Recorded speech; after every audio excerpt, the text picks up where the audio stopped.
Thank you for your welcome, and my apologies for not being at the Pōwhiri, but do you know there's another conference just up the road that we're all pretty interested in? It's along a parallel line, so, you know, girl's got to share herself around somehow. So, ko waiahau, ko tarakeha, tōku maunga, ko hoki anga whakapau karakia, tōku wahapu, ko tinana tōku waka, no te raro a hau, o tau Māui tōku hapu, mā tihi tihi tōku marae, ko Papaarangi Reid tōku ingoa, tēnā koutou. I would also like to acknowledge Ngāti Whātua, tainui nā tāngata whenua o tēnei rohe, tēnei wāhi a tāhua, tēnā koutou mō koutou manaaki kia mātau i tēnei wā, nō reira, tēnā koutou. I'd also like to acknowledge the organisers for inviting me, oh gosh, maybe I didn't break it, inviting me to speak today. I haven't been terribly involved in this sector per se, but I have got a bit of a passion for health promotion. I have got a bit of a passion for long fights, uneven battles, sometimes with dirty competitors, and you know, and a bit of a left-leaning anti-capitalism sort of mixed in there too. So they must have thought all that made it up for a good CV to invite me. So thank you for putting up with me today. You know, when you agree, and you know, you have delegations come along and ask you to be a keynote speaker, and you go, oh God, you know, do you know the semester's just starting? You've got people, students, you know what it's like. So you try and withdraw, and they bring you nice things and talk nice things, and they talk about relationships with daughters, and anyway, it gets so much. So you agree, and then they ask you for an abstract, and you go, what am I going to talk about in 6 months' time? Who knows? So actually you write an abstract, but then you quickly forget it, and then sometime just before you're supposed to write your talk, you go, what did I write my abstract on? And you think, oh, I've moved on from there. And so this is an acknowledgement that this is what usually happens, and I'm not going to pretend.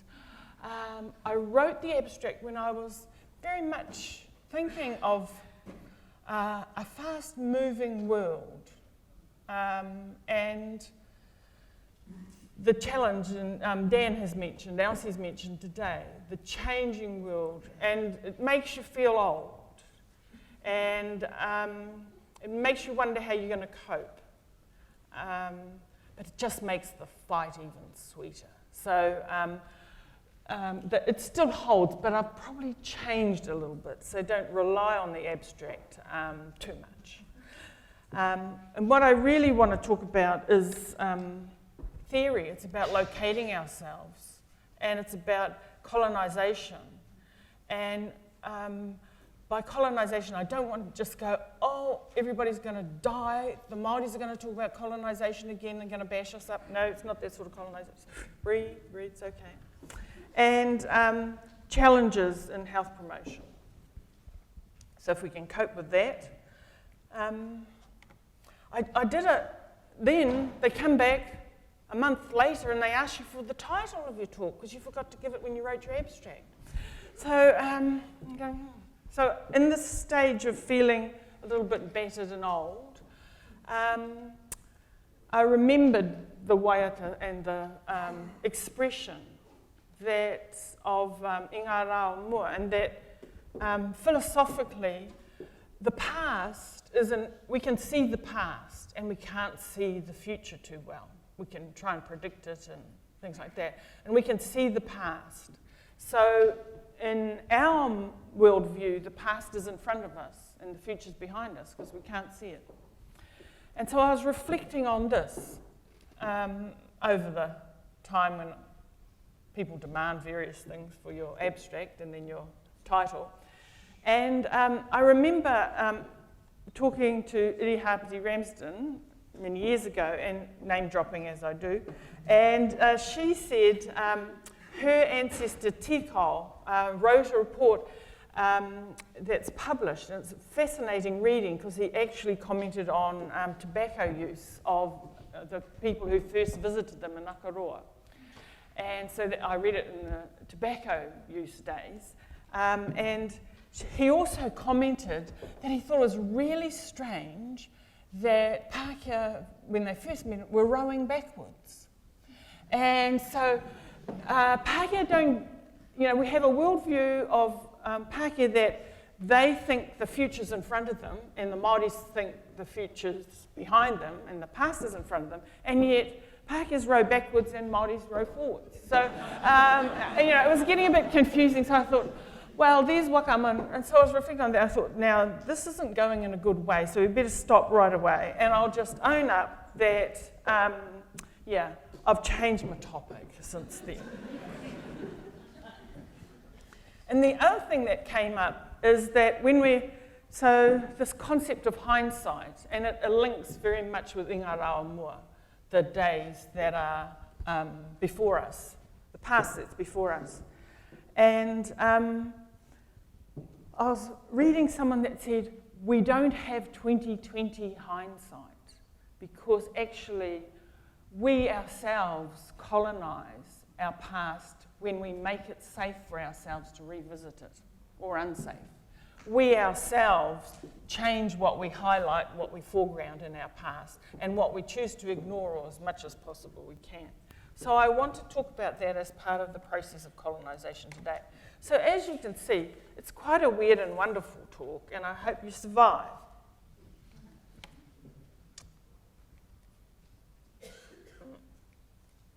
Okay. So I like to teach about theory. I like to teach about locating ourselves and locating our worldview, my poor students. And I drag the students down and across the road to the art gallery to have a look at this picture, which is quite an interesting oil painting. And apparently the art gallery said it is the most visited picture in the Auckland Art Gallery. And so most of us will know this is a painting by Goldie and Steele, and it's called The Arrival of the Māoris in New Zealand. And of course,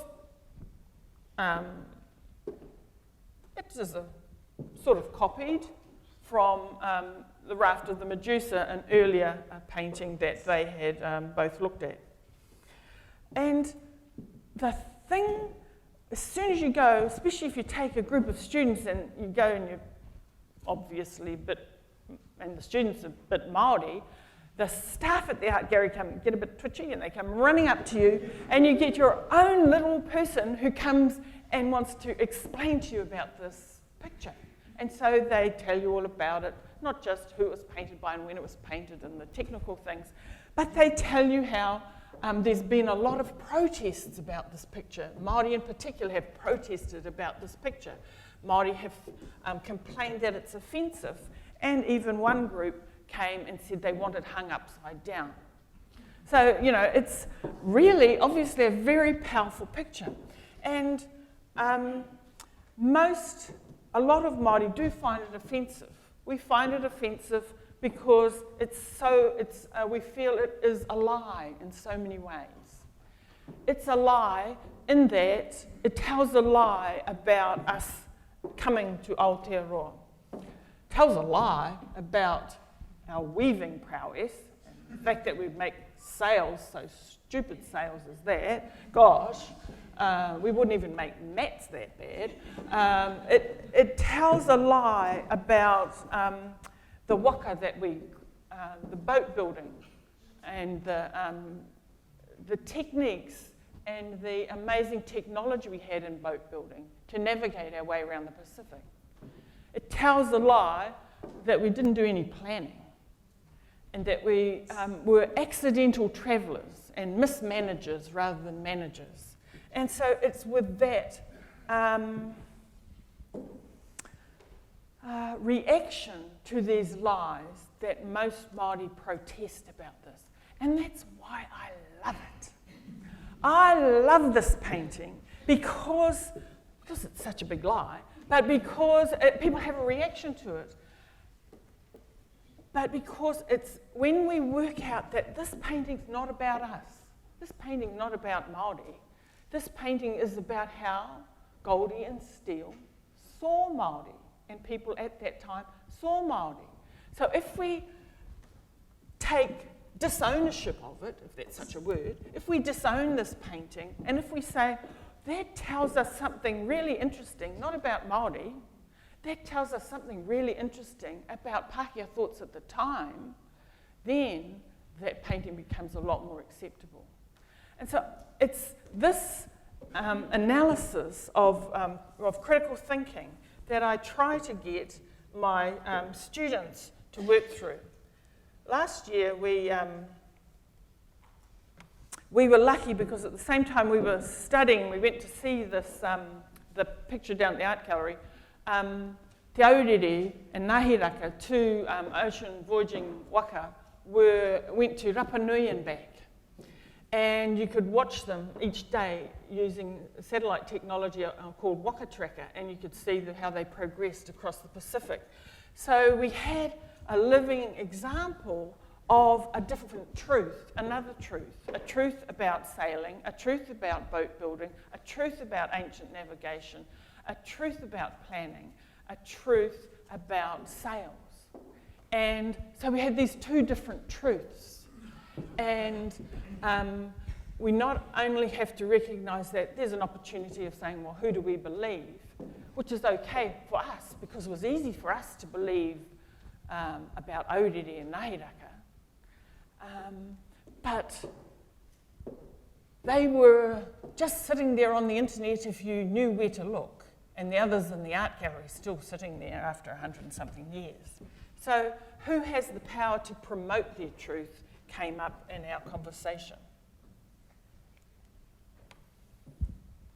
Now, I'll get to the point soon. Okay.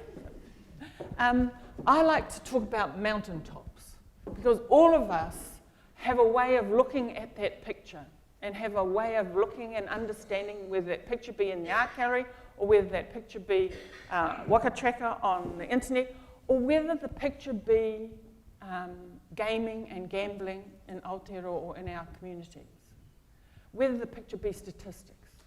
So I like to think about it as mountaintops.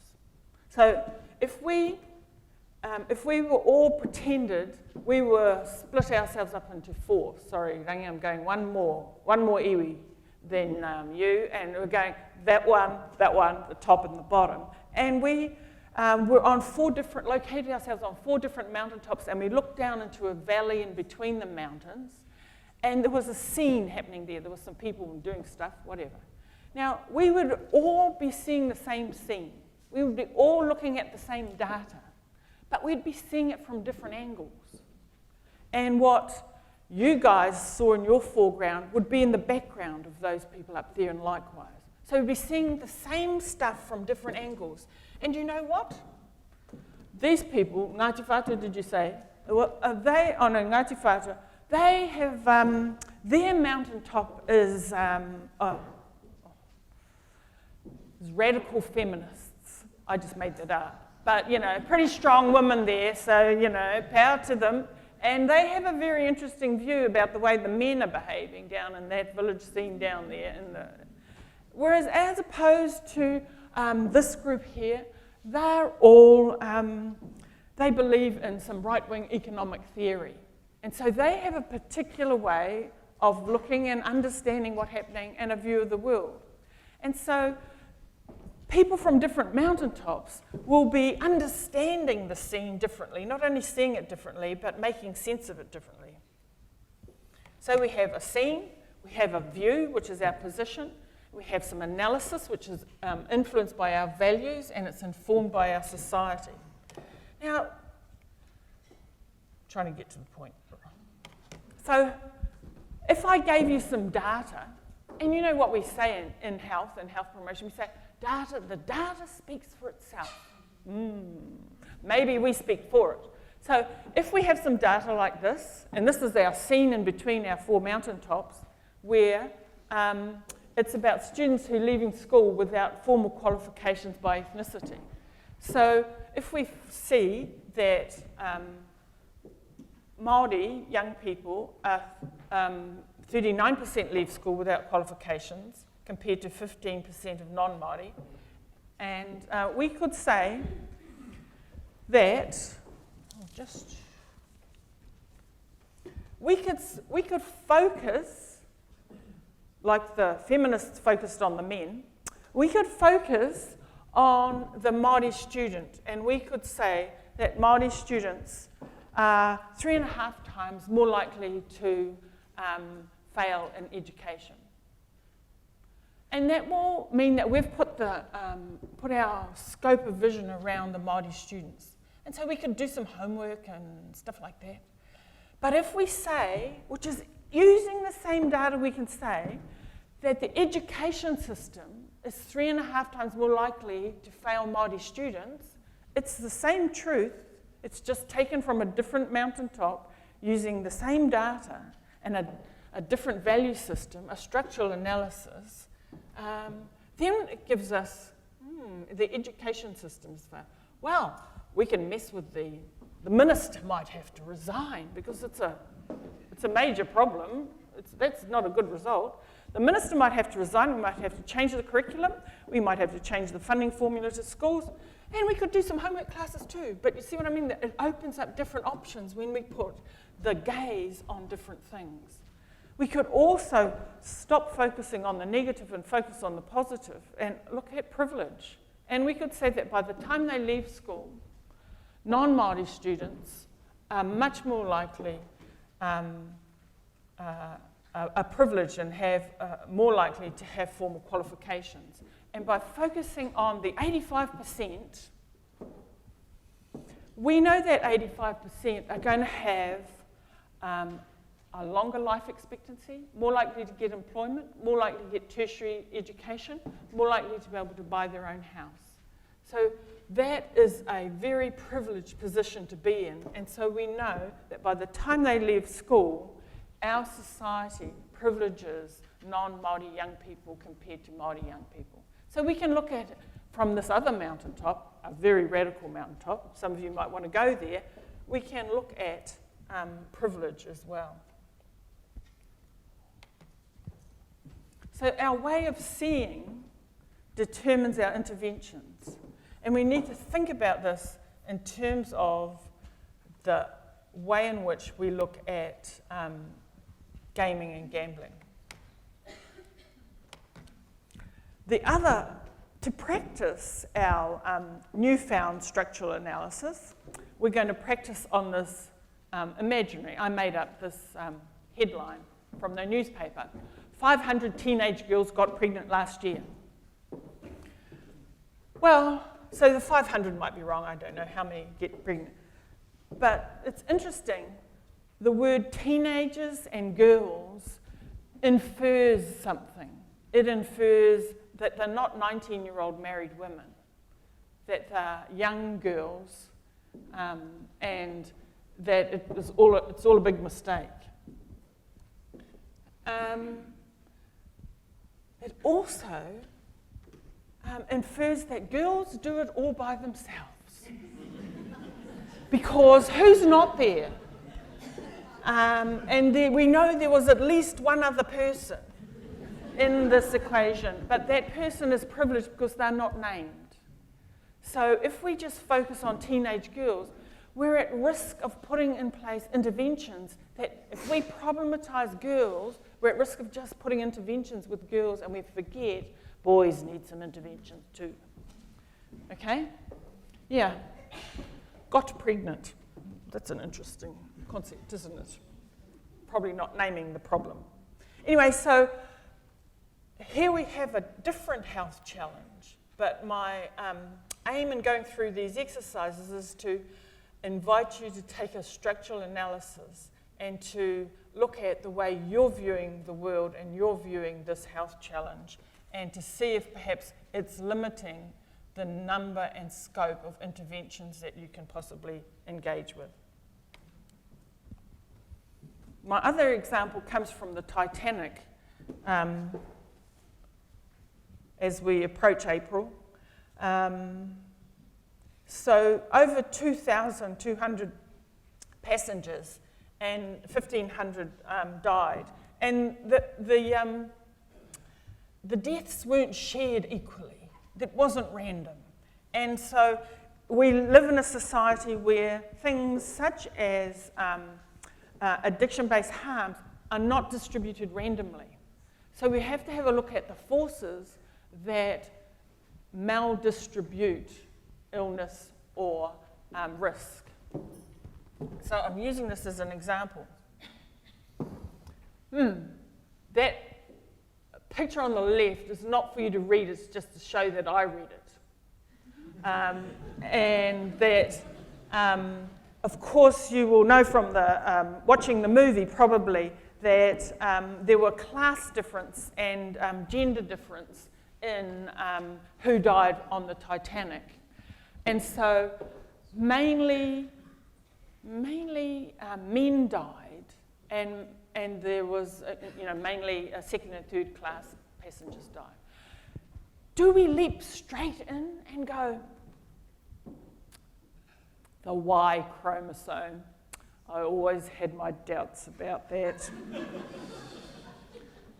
Male hormones, dodgy as.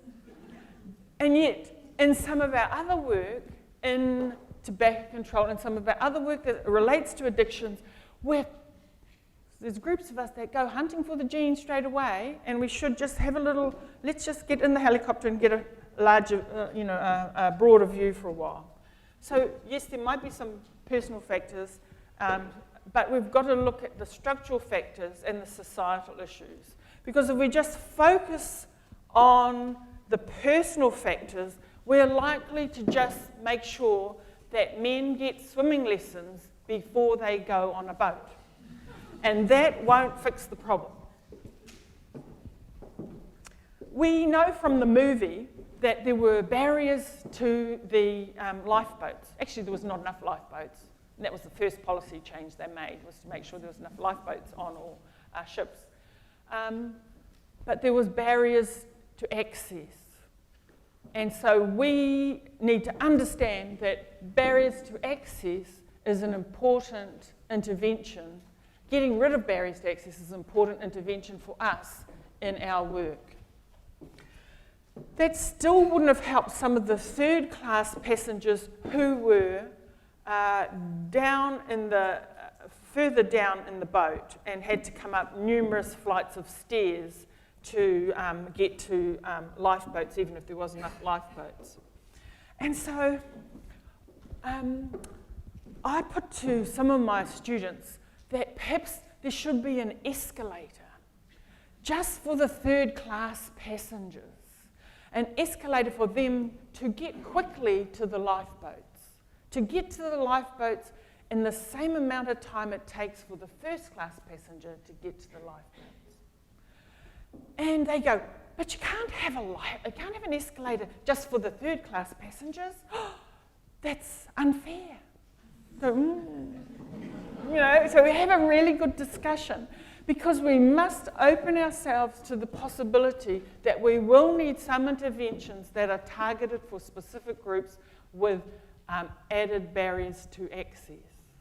And that is not a popular move in our society in the dominant discourse of today. But we have to be able to argue through those issues. Otherwise, we're only half doing our job. So are you sort of getting the analogy a little bit now? I hope it's becoming clear. Oh, dear. Okay, so now we're going on to the C word. No, it's not cancer. It's the one where I promised I was not here to make people feel uncomfortable. Wow. Oops, see, I put that in just for you to laugh at. Just in case you thought it was about us. But I do want to acknowledge that, colonization is a powerful head-messing event, okay? And at a national level, and at a regional level, and at an international level, it transforms nations. It changes the demographic and social and political order. It establishes a whole lot of new systems, and they are systems. And they're not systems about keeping people down. They're not systems that say, let's annoy Māoris today. They're systems about making people richer and more privileged. And by the way, it's not us, but just in case you missed that. Making other people privileged. So it's systems that give power and privilege to other groups, okay? And does this through values, laws, ethics, and policies. But it sort of also defines who's normal and who's not normal. It defines who's the insiders and who's the outsiders. Sometimes it even decides who's real Indigenous. And it also determines how resources are obtained and distributed and who's deserving of them. Sometimes, whether they be someone who's addicted to tobacco or whatever, alcohol or gambling, we think they're bad people and they get a bad rap. And so our society and the resources of our society tends to want to withdraw resourcing and withdraw support and punish bad people and bad behaviour. And this is part of a colonial philosophy. And so I'm trying to say how colonization comes into our world.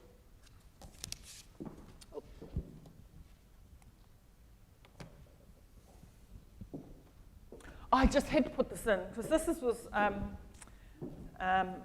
saw this in, I think it was in Sydney, this particular one of Captain Cook.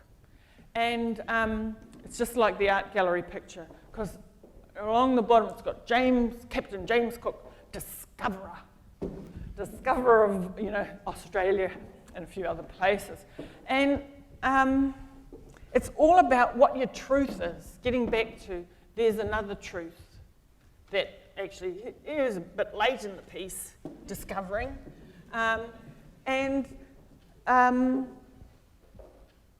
We have a multi-billion-dollar industry that tells us that we believe there's Santa Claus.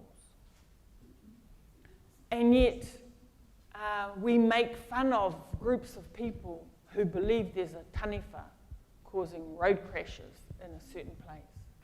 So it's very interesting how powerful society is, and what they say, it's okay for you to believe in Santa Claus. In fact, we need you to spend lots of money believing in Santa Claus, even though you don't really believe, but you might tell the kids you believe. And yet we're not allowed to believe that the outsider story is taniwha. So what's happening in terms of our work, that what we're being told we should believe and what we're being told we shouldn't believe, and how much are other influences coming in and interfering with making tall stories and interfering with what we know. Other people might have other ways and other approaches that might shatter your truth, but might be workable realities for them. So colonization, whether it be colonization of lands and language, religion, colonization by corporates, colonization by sugar, colonization with gambling, colonization with get-rich-quick schemes, colonization by tobacco and alcohol. It's all about renaming and reclaiming what is normal, what is good, and representing that through advertising and through opportunities, and what is right and what is wrong.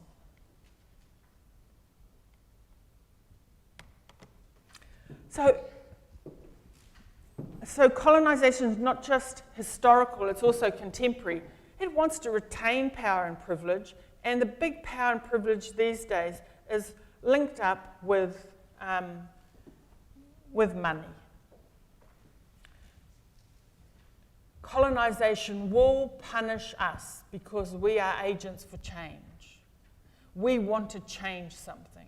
We want to intervene with something.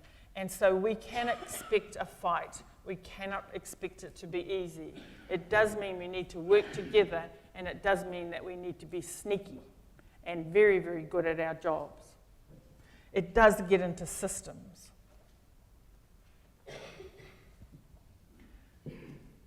We can see colonization has rewritten history by saying that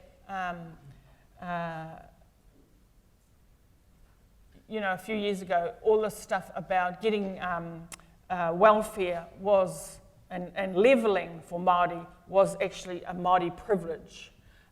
Social responsibility has been colonised to become individual responsibility. And it has become incredibly easy if you ever can have the energy to listen to talkback radio, to listen to a spiel of victim blame. And so colonisation will try to constrain leadership, it will try to constrain opportunity, and it will try to control it. So everyone's looking for answers, sometimes in very strange places. So I want to talk about the challenges for health promotion in whatever area we're in, but specific with some issues around this area. And I want to talk about 4 components to it. The first component is clarification of the problem. I know it's going to really upset some people, but I'm a naive inquirer, so I can do it. I'm just visiting. But I think there's a problem with the name, problem gambling. I think gamblers are not the problem. They're not actually even victims, and we must work really hard to make sure that they are partners. Some people who gamble may have a problem, maybe many, and that may be very problematic. But I think the gaming industry is the problem and those who profit from it.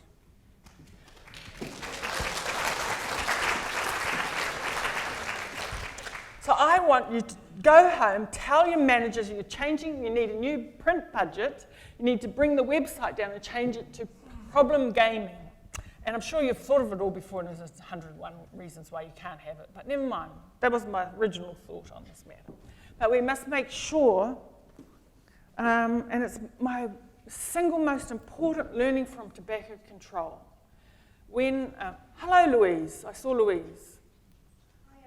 Hi, back in the old days, just drop a decade when you're counting. When we started tobacco control, the majority of Māoris were smokers, and we couldn't afford one or two of us that wanted to do Māori tobacco smoke-free. We couldn't afford to go and use the minority-majority argument that was able to be used in the general population. Hello, you can't go to the marae and say the majority was smoking, and the most important people were smoking, the cooks. So it was not going to work. So we had to find other arguments. And most of all, we had to do that. We had to identify who was the problem, and the problem was tobacco. It was not a smoker. So we have to make sure that we don't bring that victim blame analysis here. Oh, well, at least I didn't get thrown out for that message. That's good. Okay. Then we need each other. It's a big fight. It's a long fight. And we're going to need every single strategy, every single bright idea that you have, we're going to use it sometime. It's and, it's not and or. It might be true that we can only afford one and this year, but we have to keep all of the options open and choose from a large group of strategies for different people, different times. We've got to do a lot of networking. We can't afford We will have fights and falling out, but we've got to learn to kiss and make up and get on because the kaupapa is bigger than all of us. Okay? It will need hard work and deviousness. It will need collegiality and commitment. And we have to beware, divide and rule. That will be the biggest challenge we face, and that is people's ability to divide and rule us. Now, I mentioned commitment, and I just wanted to acknowledge Sir Bob Mahuta, who said that you could tell the difference between commitment and involvement when you looked at a plate of bacon and eggs, and you knew the hen was involved, but that pig was committed. And so I know you'd like that. So we've got to make sure that we build commitment rather than acknowledge involvement, but build commitment. Someone moved that plate on, they must be hungry. Thirdly, I want to say that we need to be supported by evidence. We must be good scientists. We must evaluate what we do, and we must do it well. We need to be informed by what doesn't work, because it might be it doesn't work at this moment with this group of people, it might work some other time. We need to be informed. Our mistakes will tell us so much. We need to be informed by what does work and what doesn't work. We need to work together on that. And my last radical point is, I draw your attention to once upon a time there was not much money in tobacco-free, and so only a Māori initiative got funded that year for promotion, and it's all about whānau. They did some TV promotion. And do you know what? When they analysed who rang up Quitline after that, they had just as much an increase in the non-Māori responding to that Māori intervention as what they did for Māori responding to that intervention. So put Indigenous people first, put Māori first, because an intervention designed for Indigenous people might just work for everybody, and probably does. Lastly, I want to talk about workforce development. Beautiful, but not enough. It's a long game. We need more people for this war. It's a relay, not a sprint. You need to identify who you are going to hand your baton on to, and you need to work with them, develop them, and play the long game. You need to teach, train, and mentor several others to take your job. There's plenty of other jobs to do. There's plenty of work to do. So we need to provide opportunities and resources and be ready and willing to move over. So I think that this is a complex and evolving challenge, and that is the theme of this conference. You don't even know how big the problem is because it's still morphing. And like other health promotion challenges, there will be huge pushback from vested interests. I hope that this morning, my journey through structural analysis and understanding colonization can provide a unique structural overview where you can look at your work and say, who is this working for? Am I focusing on the school children? Am I focusing on teenage girls? Or am I focusing on the third-class passengers in the Titanic? Hopefully there's one analogy that suits you better than others. I think that as I raised before, there's an urgent need to clarify and name the problem in a way that is not victim blaming. And we need to commit to a long game and bring on board at least 3 other people for each one of you. New people every couple of years. And we need to commit to this long game. Being ethical and evidence-based scientists is our primary responsibility, and we need to honestly evaluate all the work that we do in order that it can inform best practice in the future. I want to recognise Sir James Henare, Tahim Henare, and he said in his famous speech, "We've come too far not to go further, and we've done too much not to do more." And so I leave that as his challenge to us all to continue the work that we're doing in health promotion, and good luck with the rest of the conference. Tēnā koutou, tēnā koutou, tēnā tātou katoa.